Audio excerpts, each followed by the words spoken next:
So you want to start the curly girl method and see what all the buzz is about for yourself. Awesome. Well, in my last video, I broke down what the curly girl method is and the 7 rules you need to follow if you want to start. If you haven't watched that video, I need you to go watch that video first and then come back here because today's video is a follow-up. And today we're going to be discussing the steps to actually start the curly girl method, the actual step-by-step to begin the curly girl method for beginners. Well, what are we waiting for? Let's get it.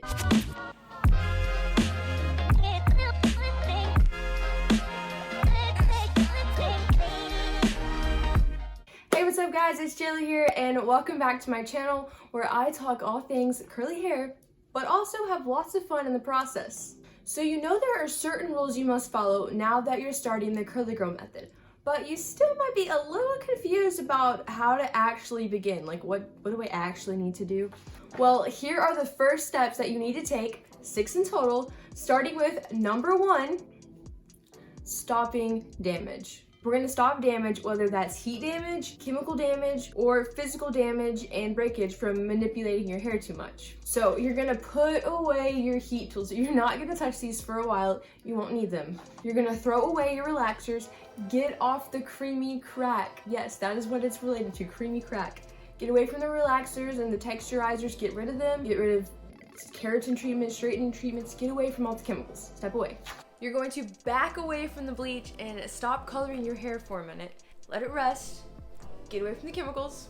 You're going to get rid of brushes and combs, and what this is going to do is help eliminate your dependency upon them. I hardly ever use brushes and combs now, where I am now in my curly hair journey, so like I said, finger detangling is the way to go. You for sure need to learn that at first. Then later on, if you want to introduce a couple of certain kinds of brushes, maybe. And when you stop doing damage to your hair, you actually give your hair a chance to go in the right direction. Because like I said, all these types of damage, whether that's heat damage, chemical damage, physical damage, all those types are counterproductive to your efforts to get healthy curls. And once you stop doing that, you actually give your hair an opportunity and a chance to become healthy. Step 2, remove bad products. After some technical difficulties, we are back. So you're gonna go through all your hair products and you're gonna get rid of all the ones that are not curly girl approved and water soluble. So starting with shampoo, you're going to locate and keep 1 sulfate shampoo, and we're gonna set this to the side. We're gonna come back to this later, hold on to it. But all the rest of them, you're gonna get rid of those that contain sulfates. And some common sulfates include sodium lauryl sulfate and sodium laureth sulfate. And I'll put a list on the screen of like some other ones, just so you know. That's what you wanna watch out for. Then onto your conditioners and your styling creams. Most of the time, these contain silicones in them. The main one is like dimethicone, and I'm gonna again put a list of some common ones on the screen for you, just so you are aware. Get rid of all your conditioners and styling creams with silicones in them. Never again to be used. This also goes for gels, mousses, and foams, but these also might have drying alcohols in them. Again, I'll put the list on the screen.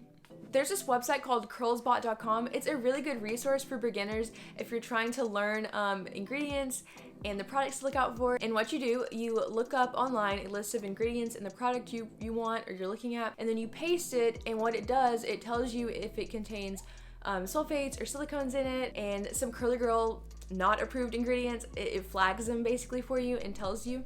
And again, this can be very helpful for you to learn as you're starting out as a beginner, but I would still say check the labels. And also, it's not 100% accurate. There's still a couple other ingredients that I would watch out for. So like I said, if you're not sure about an ingredient, just Google, is blank water soluble? If Google tells you no, it's not water soluble, then don't use that product that has that ingredient in it. Simple. It's pretty simple, but just keep that in mind. I didn't know about this until recently actually, so I'm giving this knowledge to you now. Number 3, buy new products and accessories. So there's a few types of products that you will eventually need. These include a shampoo or a cleansing conditioner / co-wash, which is a conditioner only wash, basically the same thing. A regular conditioner, a deep conditioner, a leave-in conditioner, and a styling product. And this might sound like a lot. You might be like, Jilla, that's a lot of products. But don't worry, you don't have to get all these right now. I recommend starting off with a cleansing conditioner, a deep conditioner, a leave-in, and then your styling product. Later on when you need it, you can get a shampoo and a regular conditioner a few weeks down the line. That way you don't have to spend so much money like up front, you know, you don't have to dish out a bunch of cash. And actually the true curly girl method is against shampoos, period, because they have the no poo philosophy. So anything that, you know, like a shampoo, anything that lathers, they're against it. But in my experience, I've learned that eventually you're going to need something to just wash out all the buildup, the product buildup out of your hair, and you really get a good clean. And a shampoo is kind of what does that. So a lot of girls use a sulfate-free shampoo like once a month or once every 4 washes just to really get the product buildup out of their hair, and they kind of build like a routine. So like they'll do a cleansing conditioner for 1 week, the next week cleansing conditioner, and like the 4th week they'll use a sulfate-free shampoo just to kind of get into a regimen of keeping their hair clean. All right, so on to accessories. As a curly girl, you're going to need to sleep on satin, whether that's a satin pillowcase, a satin bonnet, or you wrap your hair in a satin scarf. If you use a satin pillowcase, then you can pineapple your hair, which is where you kind of flip your hair over and you pull your hair forward up here in like a loose ponytail with the loose scrunchie, and you sleep on your satin pillowcase. If you don't do that, then you just sleep with the bonnet, and then you can wrap your hair in a satin scarf. It's whatever option you choose, but the point of this is to preserve your curls, so you're not having to rewash your hair every single day just to keep it frizzy and your curls nice. This preserves your curls so you can wear your style for like throughout the week until it's time for you to wash again. Makes your life easier. And then also you're going to need either a t-shirt or, like I said, a microfiber towel to dry your hair with. Just go with the t-shirt. Everyone has t-shirts, a cotton t-shirt. I still don't have a microfiber towel. Will I ever get one? Who knows? But t-shirt works just fine. Use a t-shirt. Yeah. Number 4, your first wash. You need to start your curly hair journey with a clean stain. So you remember that sulfate shampoo I told you to hold on to? You're gonna get that now, and you're gonna use that to wash your hair. You're gonna use that one last time to remove any silicones that are in your hair. And we're gonna do this because a sulfate shampoo is pretty much the only thing that will remove silicones from your hair. Because you're starting your curly girl journey, you're not gonna use sulfates anymore. You're also not gonna use silicones anymore because you won't be able to get them out of your hair, and they block moisture. So after you wash your hair with the sulfate shampoo, you're going to throw it away and stop using sulfates once and for all.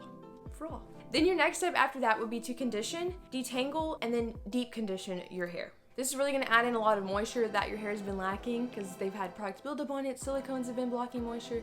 It's just really going to get your hair going in the right direction. Then after you do that, you're going to style your hair with your leave-in and your styling product of choice, and then you're going to let your hair air dry.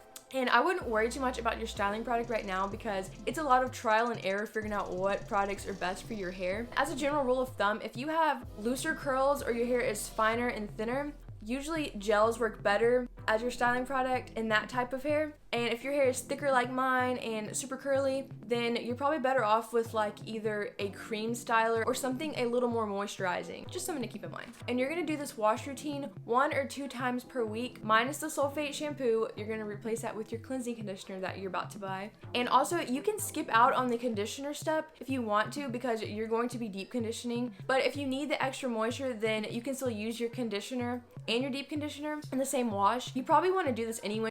Number 5, the transition phase. So as you start the curly girl method and you stop using sulfates and you stop using silicones, your hair is going to go through a transition phase. I hate to break it to you, but your hair will look bad for a period of time.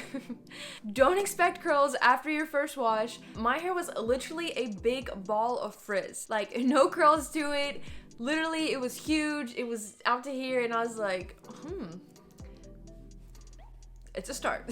Also, your scalp will probably be really itchy as it adjusts to the curly girl method because it was so used to being dry and it was so used to product buildup and things like sitting on your scalp. So I remember one summer when I was at church camp when I had just started the curly girl method and my scalp was so itchy. Like, it was so itchy and it was super hot outside. We were sweating, like the sweat on my scalp probably didn't make it any better for me, but I just remember slathering like layers of like coconut oil on my scalp in hopes that it would like make it better. I don't know if it actually helped, you know, alleviate the itchiness, but I did it, I don't know.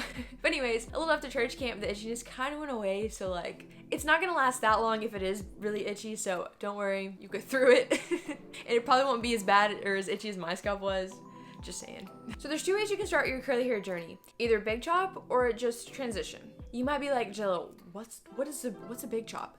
Let me tell you. A big chop is where you cut off all the dead or the straight ends of your hair, leaving only the new growth. Usually it's quite easy to tell, like if someone has heat damage, you can see the curly hair at the roots and then you'll see the straight pieces. That is where you would cut it at, and that would be considered a big chop. However, this usually leaves your hair quite short because the new growth is just a few inches at your scalp, and you typically chop off a lot of your hair because most of the time if you have heat damage, it's most of your hair is heat damage, and it would leave your hair really short, especially with the shrinkage that comes with curly hair. So your other option is just to transition, and transition is where you gradually cut your hair little by little as it grows out until eventually over time all you're left with is your healthy hair and all the damage is gone. Even if you choose to transition, I would still recommend that you start out with a trim, and I suggest you do this after your first wash, and that's so you can really see how much you're cutting off, because like I said, curly hair shrinks. If it's dry, it's not going to shrink as much, and you can really see how much you're cutting off and how it will look when you style it. It also doesn't have to be a lot that you cut off. It can be a little bit,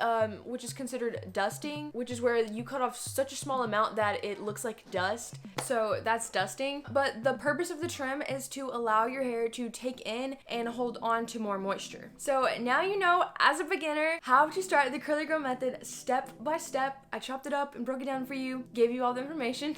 And one last thing I just want to say is don't give up. Keep trying. Stick with it. And if you take what I've told you today, you don't give up and you implement it, you're going to get there, and a lot faster than I did. Look, healthy curls are possible. It's a lot of trial and error at first. It's kind of a learning curve, but once you get it, you've got it. And if you stick with it, you're gonna come out with healthy curly hair, and you're gonna be so happy you stuck with it. So if you found value in this video, then leave a like, a comment down below if you have any questions, if you want to just say anything, and subscribe for more curly hair videos. That's what I'll be making my videos on for a while. And if you somehow made it all the way here right now and you haven't seen my first video where I really break down what the curly girl method is, that's a foundational video, the background video to this video. But if you haven't done that, I want you to go watch that now, because it'll tie everything together and clarify anything you have, and yeah, you have a better understanding of what we're talking about. Thank you guys so much for watching, and I will see all you wonderful people next time. Bye! Here we go.